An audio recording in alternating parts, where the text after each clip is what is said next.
keep my social distance. Is everyone ready? All right. Thank you for being here this morning. Late yesterday afternoon, the Toledo-Lucas County Health Department identified the first presumptive case of COVID-19 in Lucas County. We have health and medical professionals here today to talk about that case and answer any questions you have about it. What I wanted to emphasize is that this is something that we expected. This is to be expected, and to be frank, we expect that there will be more cases like this in the upcoming weeks. That is why it was so important for us to prepare ahead of time to be able to handle the cases that will begin to be seen in our community. So we're continuing to take the steps necessary to make sure our community is prepared. We have developed a plan. We've been working on a plan for several weeks, frankly. We have intensified that work in the last week, and now we are ready to execute our plan. So this is something to be taken seriously, but nothing to be surprised about. We knew this was coming, and we know there will be others. And because we have been working as hard as we have, we will be prepared for this moment. With that, I'd like to turn it over to Tina Wozniak, the President of the Lucas County Commissioners, for some remarks, and then we'll hear from our health professionals. Thank you, Mayor. Good morning, everyone.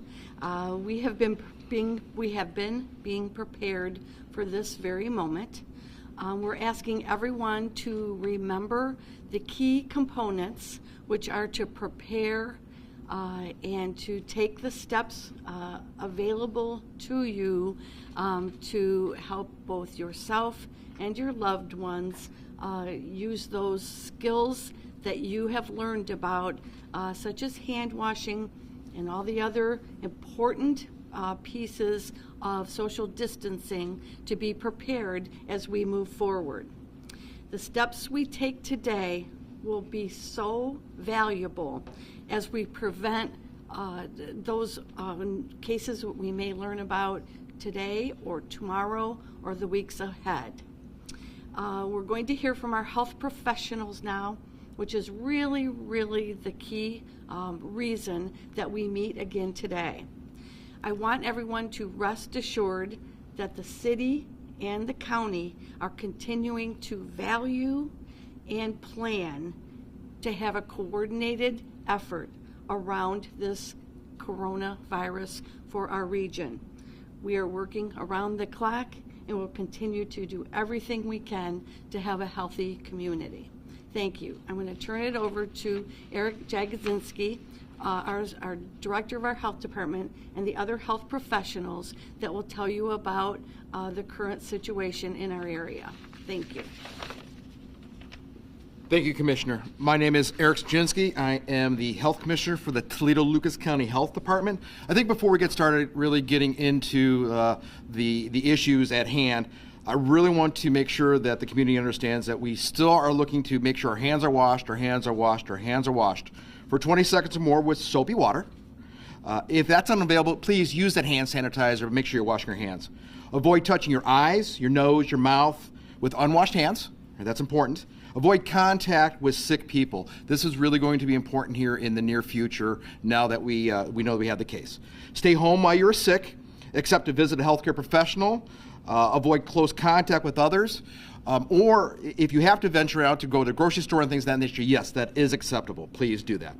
Cover your mouth and your nose with a tissue or your sleeve, as we've been talking about for so long now, to cough or sneeze into.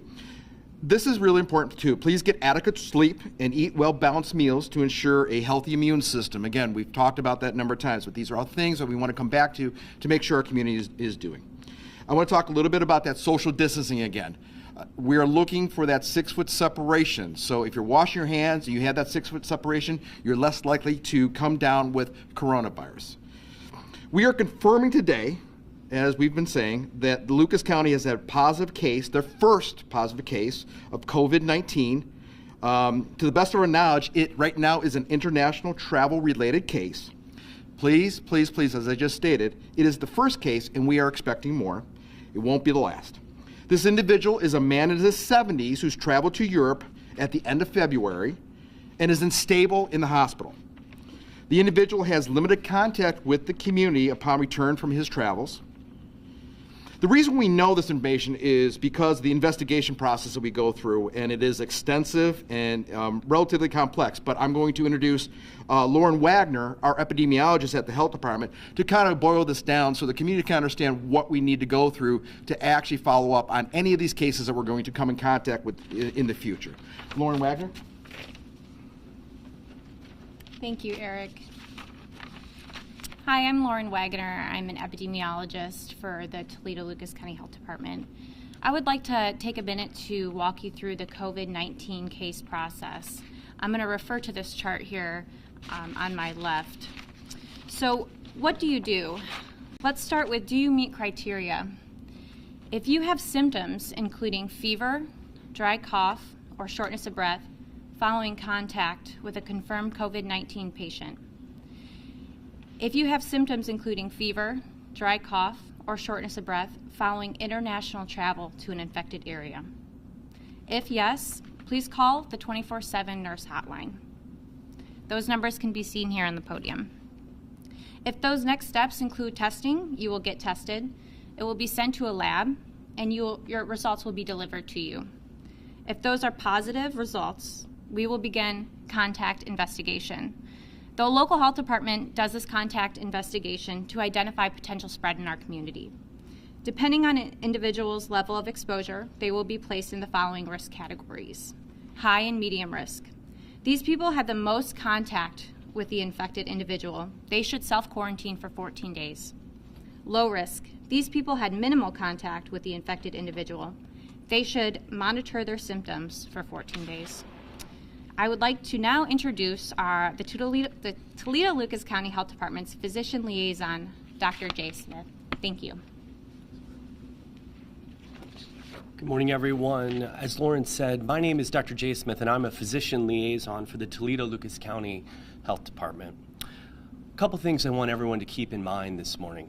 First off, the time between exposure to the COVID-19 virus and symptoms can last anywhere from 2 to 14 days. We are advising the community to stay home and only go out for essential necessities at this time.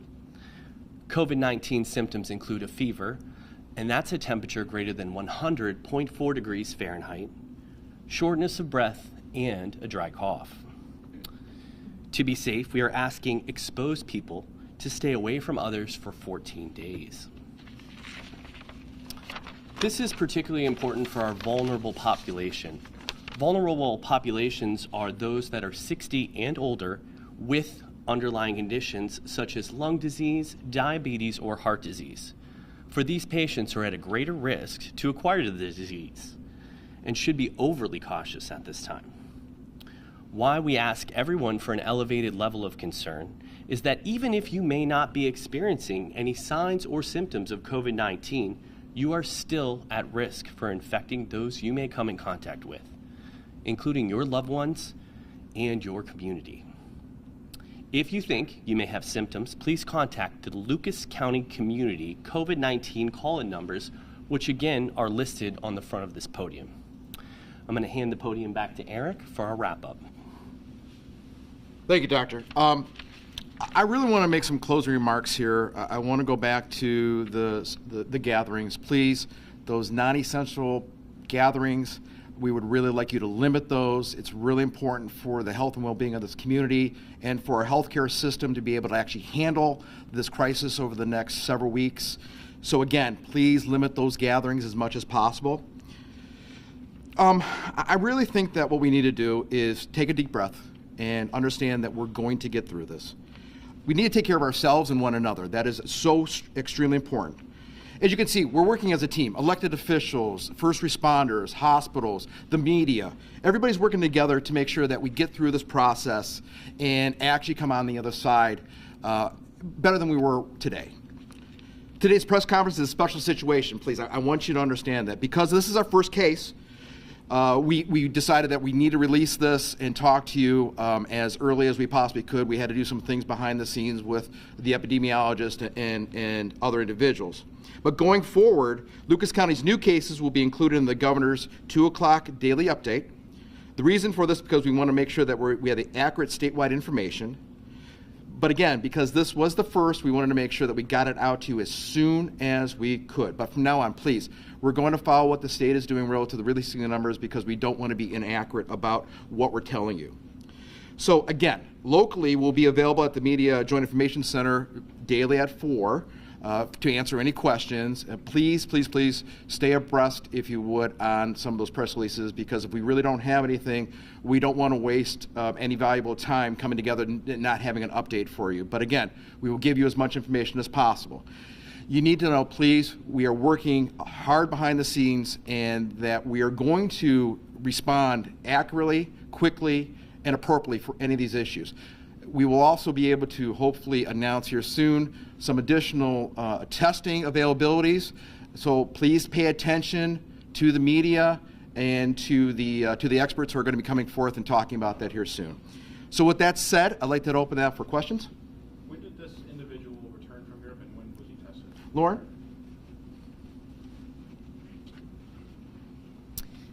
As we stated, the individual returned at the end of February and was tested in the time frame in which the individual's symptoms started. And then where was he tested? Was it a specific hospital? Was it a lab? Where specifically? The individual was tested at a hospital facility. And do we have the name of that hospital? In order to protect the individual, the hospital facility isn't named. Thanks. Thank you.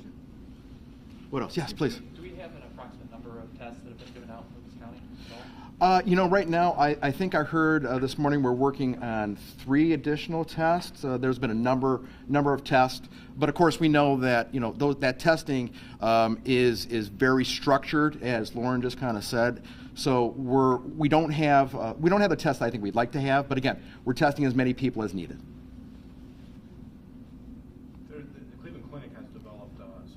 Is there any developments of that here locally that we could potentially have some testing at a hospital?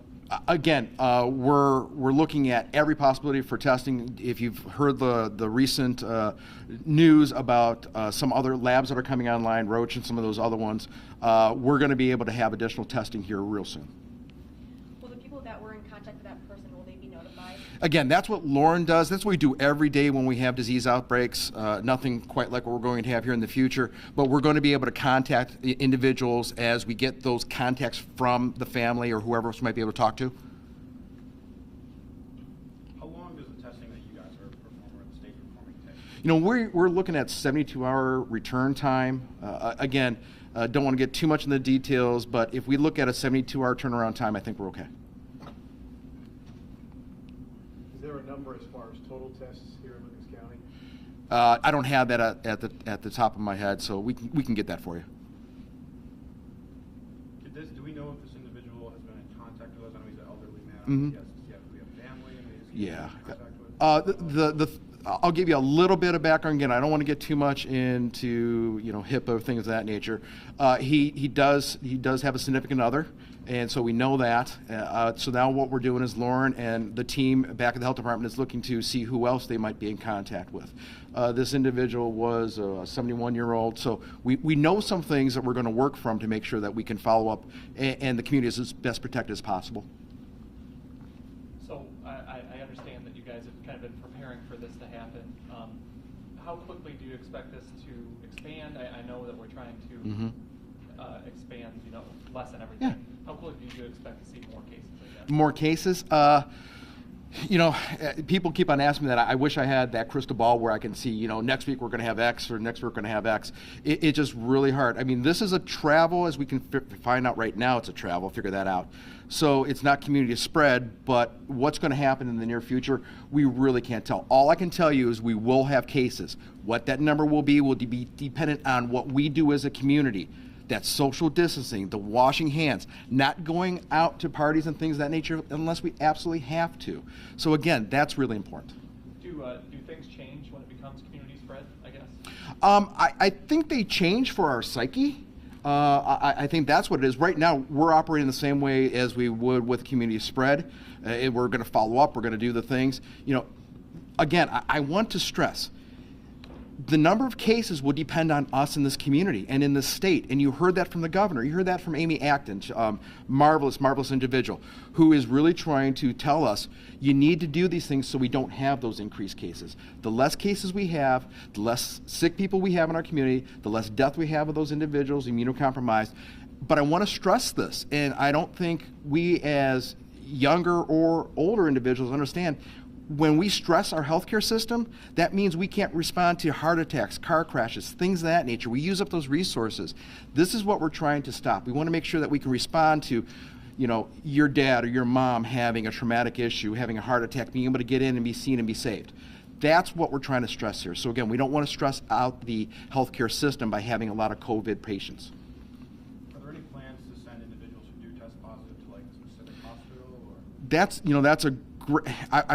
I really was hoping that we would have the plan finalized, but the community needs to know we are working tirelessly to figure out logistical issues, other things to get more tests done on people here in the community in a safe manner. You got to remember, we don't want sick people going to the hospital unless they absolutely have to. So if we can keep them out of that hospital setting, we can keep them from infecting nurses and doctors and those individuals who are going to take care of us. So that's what we're trying to figure out. How do we keep individuals that we need to have tested out of that hospital setting? So more to come on that. I'm hoping within the next day we can announce something. You at least said that's being discussed. Oh, it's not just being discussed, it's being finalized. We just have to be able to do some things to make sure that it's when you're planning for these things, you really have to get into the details, and that's where we're at right now.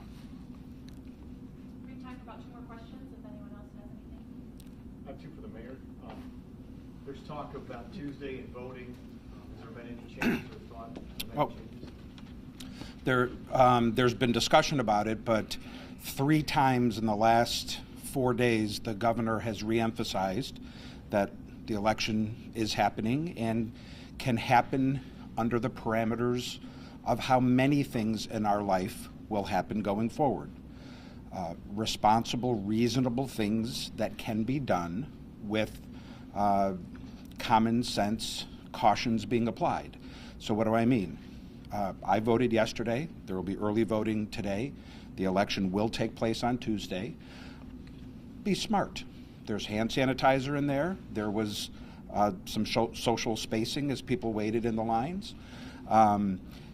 Try to vote early today if you can, or tomorrow. Is there early voting tomorrow? Today and tomorrow. And if you don't vote until Tuesday, maybe select a time of day where the traffic isn't likely to be as high.